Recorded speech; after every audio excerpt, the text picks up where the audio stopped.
Hey everyone, Peter from Argo. Thank you for your questions. This is video number 1 of our Q&A series for April. Thank you for all the questions, tons of interest, tons of engagement. So yeah, I'm just gonna jump right into it. I'm gonna talk really fast because there's so many questions. I wanna try to get through as many as I can. And let me jump right into it. Lucy McLean at Green Pogo asks, I'd like to ask, how are you doing, Peter? Are you and your Argo team happy? Lucy, that's really nice. Thank you for asking that. I mean, let me start with the Argo team. Is the Argo team happy? I think so. I think we've got a good culture. I think we've got a team where we don't put anyone in, a box and say, this is what you are, this is what you do. There's a lot of cross-skilling, there's a lot of collaboration. We have, a weekly call with everyone on the team, on it. So I try to, have an open management, collaborative management style. I feel like the team's in a really good place. In terms of how I'm doing, I'm good. I mean, it's busy, it's hectic. It's been a great last 3 or 4 months. I have no complaints. I'm extremely happy. In general, extremely happy. Do I sometimes get frustrated that people want things to happen in a really quick manner immediately? Yeah, there's times when I'm like, hey, everyone, just chill, just relax. Like we're in this is a marathon, it's not a sprint. I'm thinking about things in quarters and years. I feel like we've said what we've done what we've said so far. I think our strategy has been pretty spot on. And I get it. I also am investors in other companies, which I kind of check on every once in a while. And, you want those companies to do well and you want them to go up all the time. And that's normal. But there's times when I do feel like everyone just needs to chill because, I think I think if you're an investor in Argo, if you're a shareholder in Argo, if you're looking at Argo, if you're thinking about this space, I think you believe, or you should believe, that this is the future, that cryptocurrency and Bitcoin and DeFi and all of the things that are happening in the space right now are going to eat the future, as far as I'm concerned. They are going to be a big part of the world's economy, the world's financial system moving forward. It's very early days. So I think there's going to be, it's going to take time. It doesn't happen overnight. So anyway, this is turning into a much longer response, but I'm happy. I'm excited about where we are. I'm excited about where we're going. But thank you for asking that, Lucy.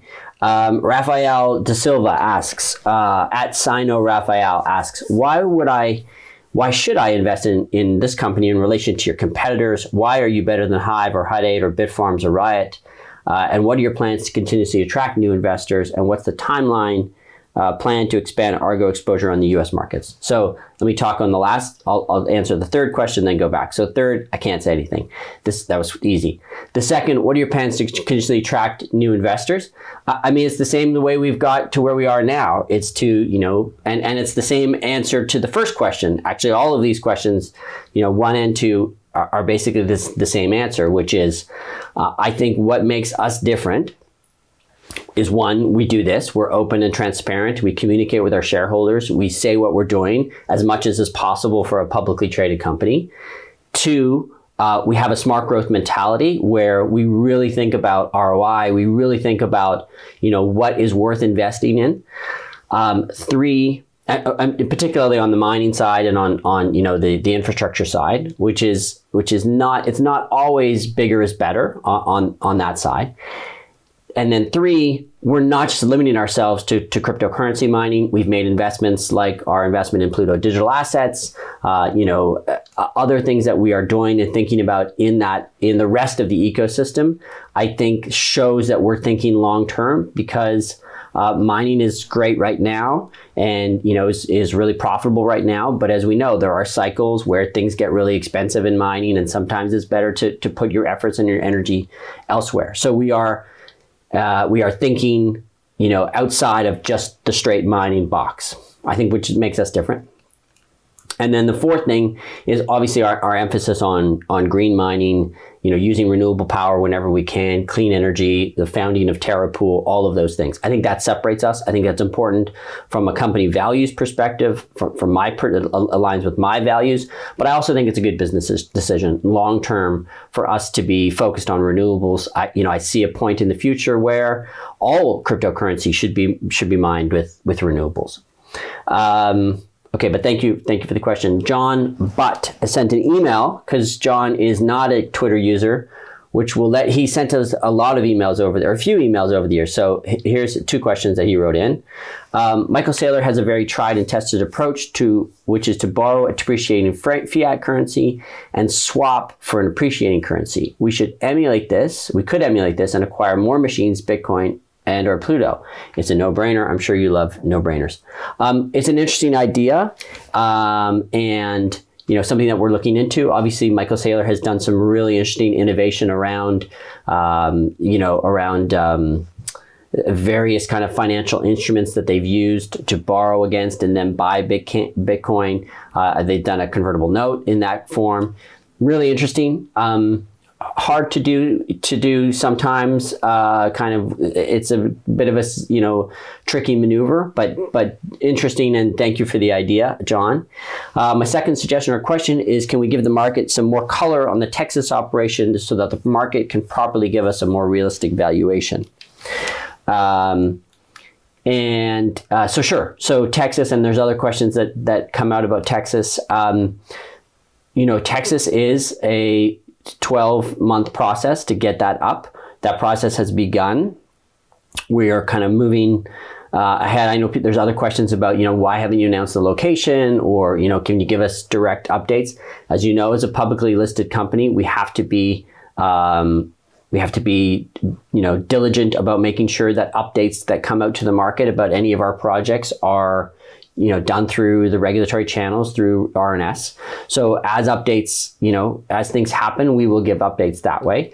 So maybe in our next operational update, we should give more data on what's happening, or more information about what's happening in Texas.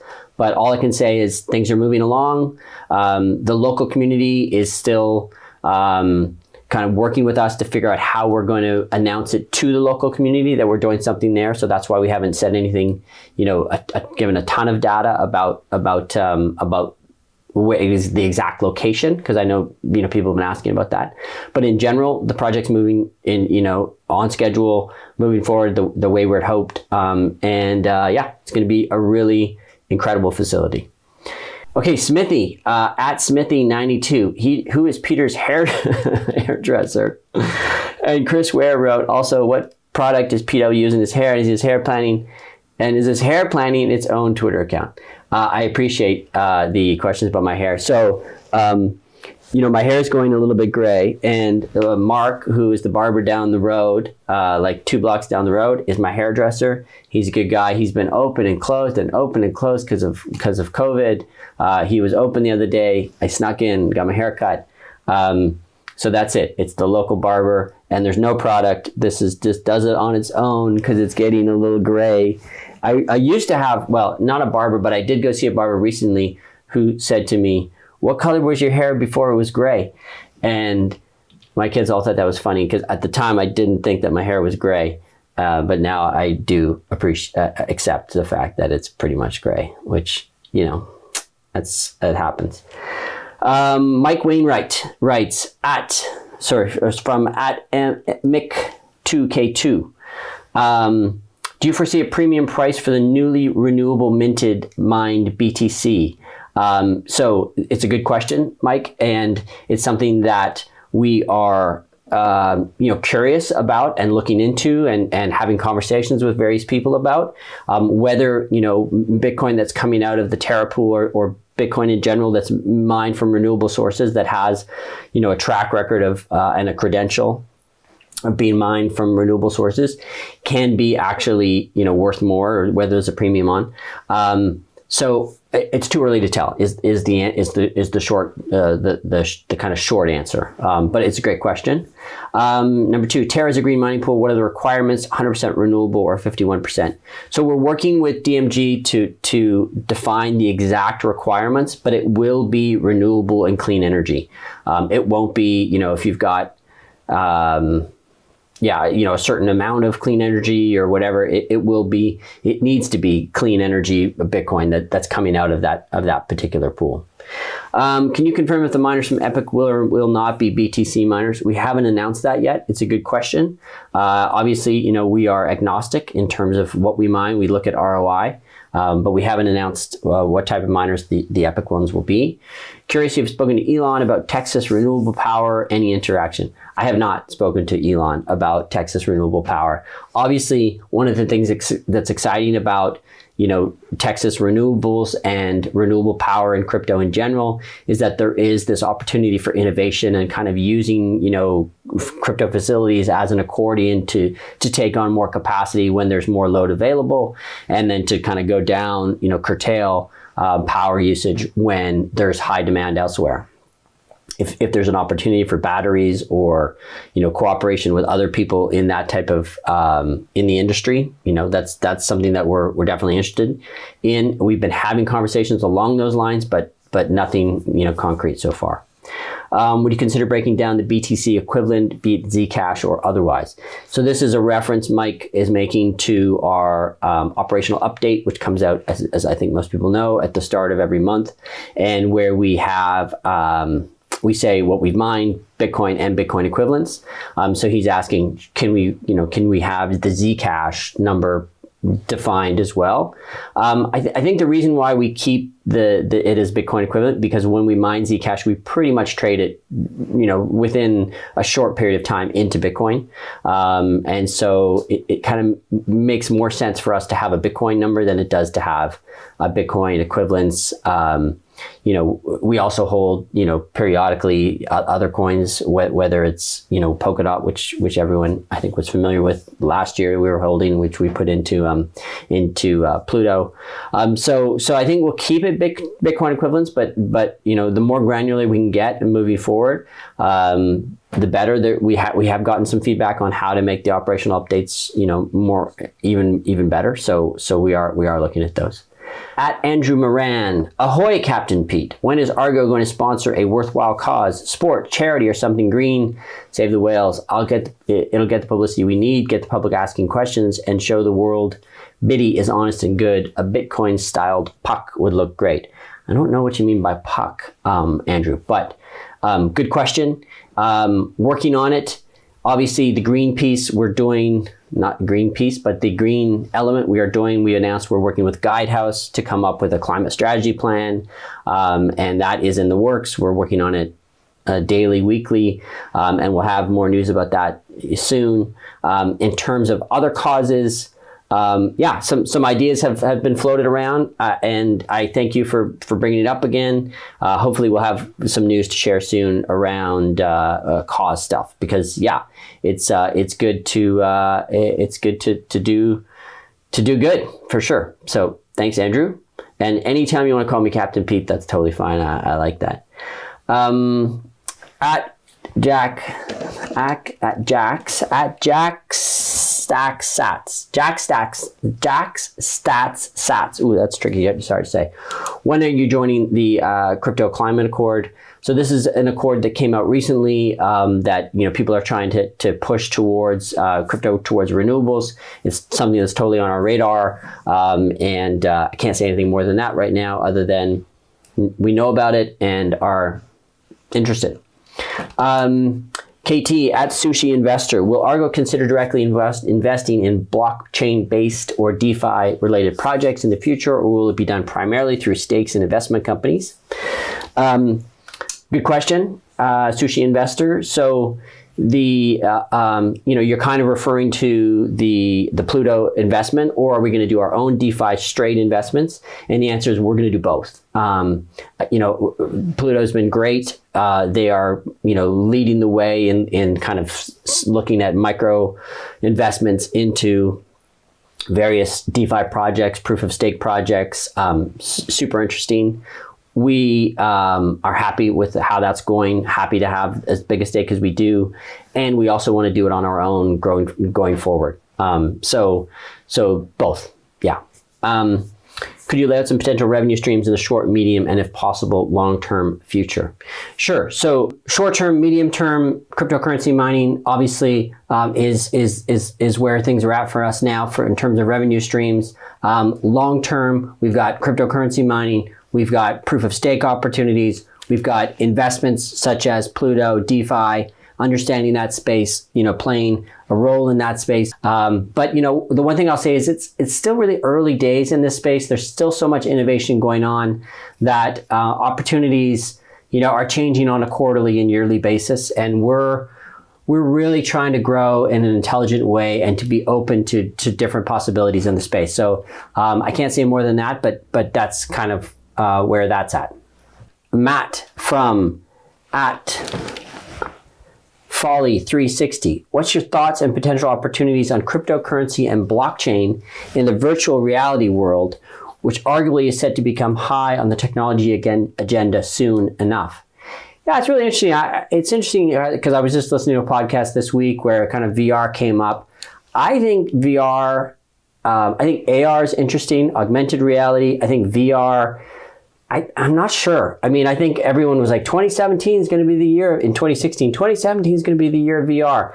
I think it might be a head fake, VR. I'm not sure it's ever going to really have the kind of impact. I think it's going to stay a niche technology, personally. So I don't see, crypto and blockchain getting into VR in a big way. But interesting. So we'll see. We'll see how it goes. Alex at Probably British.